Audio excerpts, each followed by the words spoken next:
Assalamualaikum warahmatullahi wabarakatuh. Baiklah, perkenalkan, nama saya Muhammad Hafiz Al-Habsyi dengan NIM 2004-2026, jurusan Ilmu Administrasi Negara. Pada kesempatan video kali ini saya akan mencoba menjelaskan tentang karakteristik negara Indonesia dan negara tetangga atau negara-negara yang ada di Asia Tenggara. Adapun pembuatan video kali ini bertujuan untuk memenuhi tugas perkuliahan mata kuliah Geografi Regional dengan dosen pengampu Ibu Rahmaneli MPD. Nah, yang pertama sekali mari kita terlebih dahulu mengenal negara-negara yang ada di Asia Tenggara beserta dengan ibu kotanya. Yang pertama yaitu Indonesia dengan ibu kota Jakarta. Yang kedua Malaysia, ibu kotanya Kuala Lumpur. Yang ketiga Filipina, ibu kotanya Manila. Yang keempat Singapura dengan ibu kota Singapura, sebab tidak ada kota lain di Singapura termasuk negara yang kecil. Nah, yang kelima ada Kamboja dengan ibu kota Phnom Penh. Laos dengan Vientiane. Selanjutnya Myanmar, Naypyidaw, dan Thailand Bangkok, serta Vietnam Hanoi. Brunei Darussalam, ibu kotanya Bandar Sri Begawan, dan yang terakhir Timor Leste dengan ibu kota Dili. Selanjutnya tentang letak astronomis dari Indonesia dan Asia Tenggara. Nah, untuk Indonesia sendiri terletak pada koordinat 95 derajat hingga 141 derajat bujur timur dan 6 derajat lintang utara hingga 11 derajat lintang selatan. Sedangkan letak astronomis Asia Tenggara berada pada 28 derajat lintang utara hingga 11 derajat lintang selatan dan 93 derajat bujur timur hingga 141 derajat bujur timur. Nah, selanjutnya nama-nama pulau yang ada di Asia Tenggara.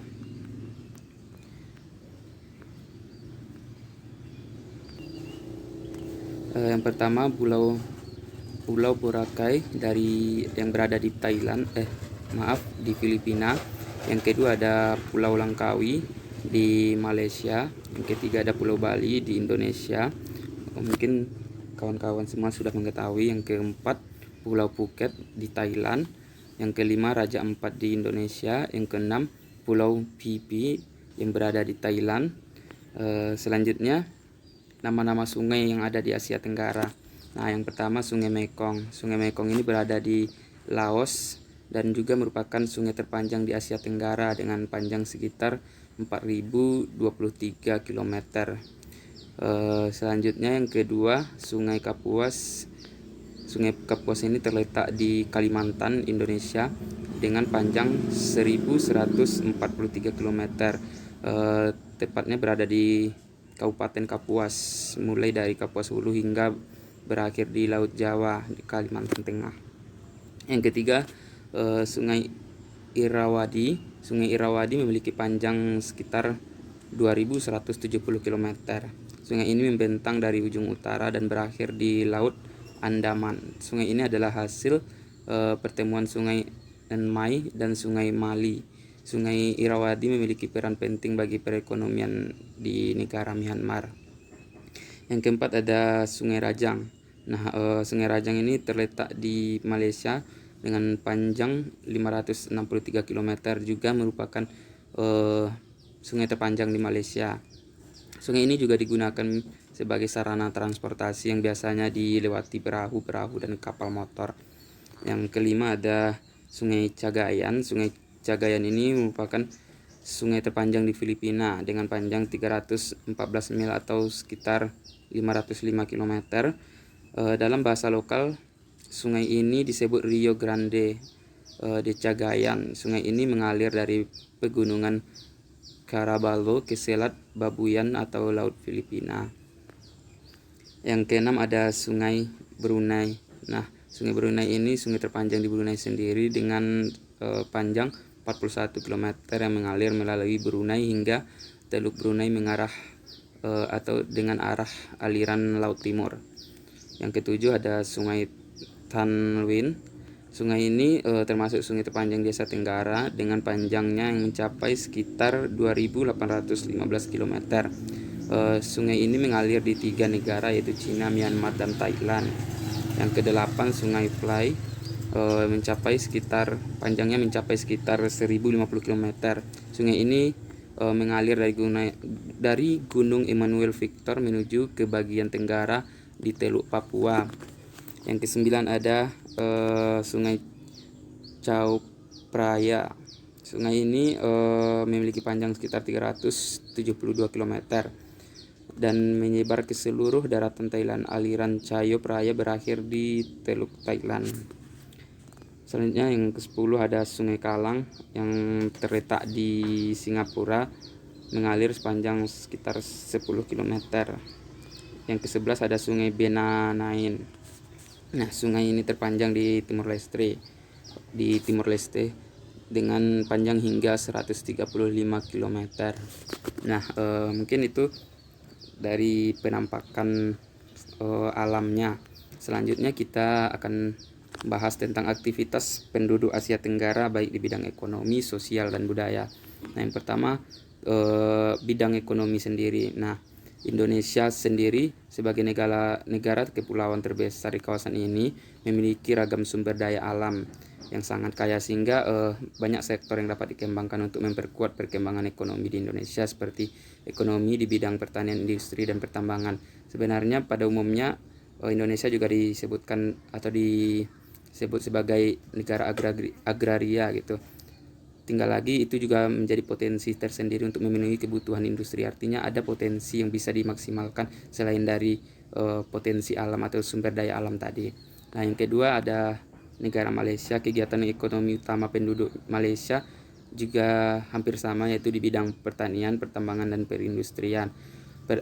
Cuma lagi Malaysia juga aktif di perdagangan internasional, merupakan salah satu sektor ekonomi Malaysia yang mengalami pertumbuhan cepat.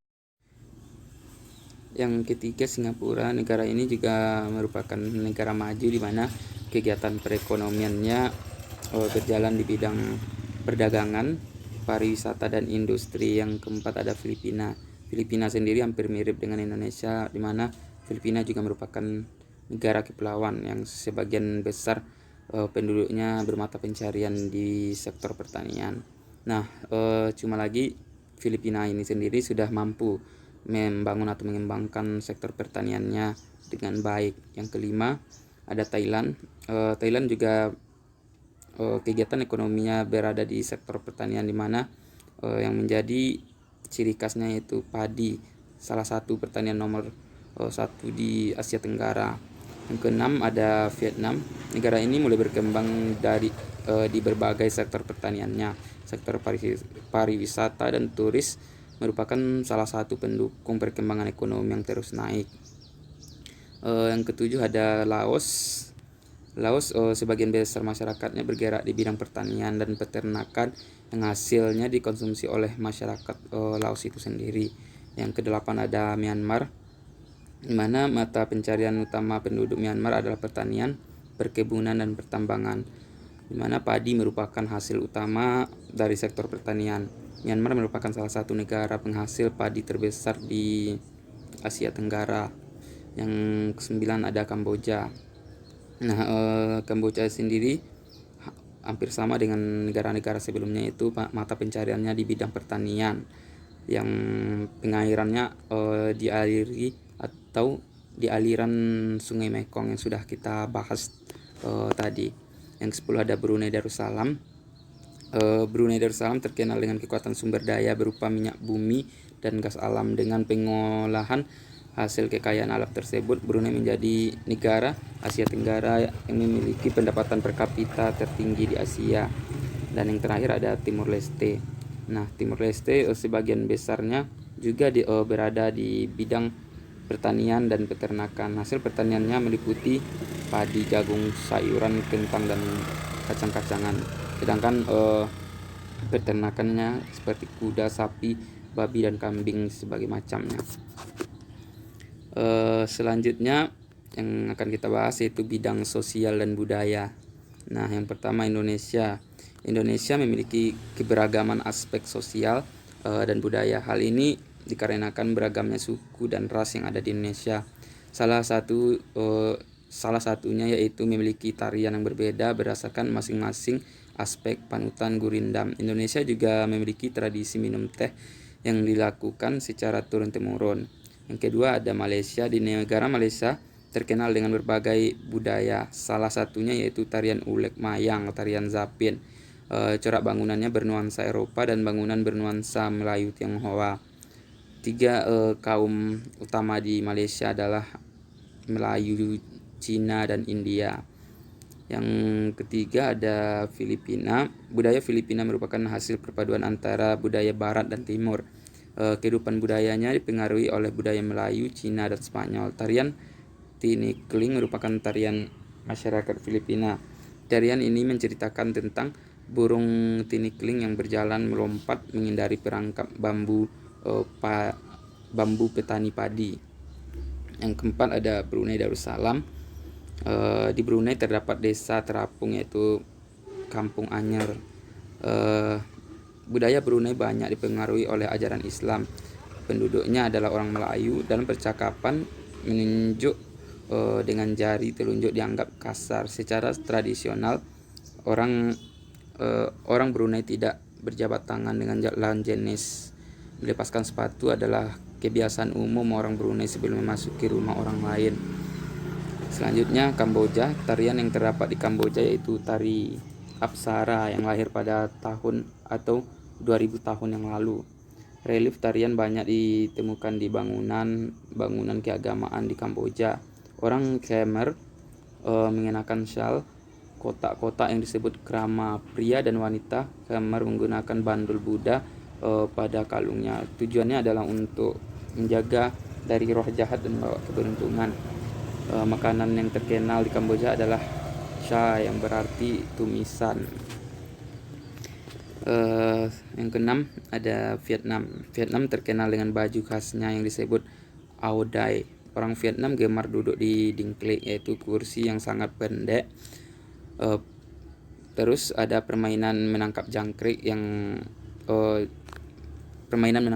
dengan mata tertutup. Ini adalah permainan tradisional anak Vietnam. Musik Vietnam sedikit berbeda berdasarkan 3 wilayah yang ada di Kamboja, yang ada di Vietnam itu. Nah, yang ketujuh ada Laos. Orang Laos terkenal dengan kesabaran dan kesederhanaannya.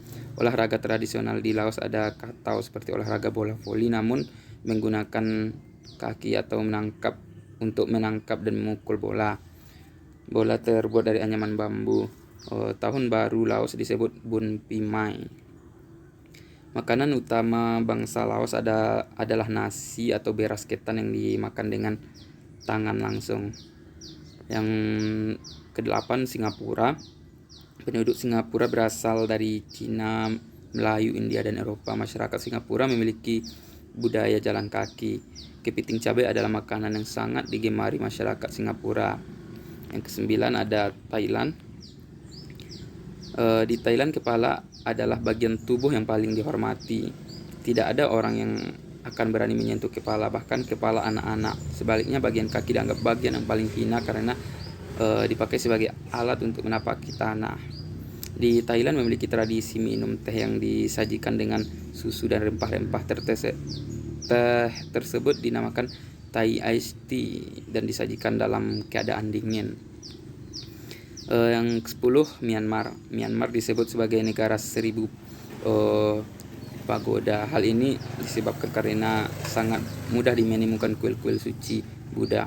Bahasa yang digunakan adalah bahasa Burma. Pakaian tradisional Myanmar disebut logi, mirip sarung Indonesia, namun kain ini membelit bagian tubuh mereka mulai dari perut hingga betis. Penduduk Myanmar berasal dari multietnis dengan berbagai macam budaya dan bahasa daerahnya.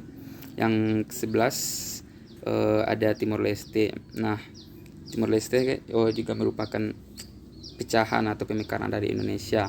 Budaya Timor Leste meliputi adat istiadat, kepercayaan seni, dan kebiasaan yang dijalankan oleh masyarakat suku penghuni Pulau Timor dan pulau-pulau kecil yang rapat sekitarnya.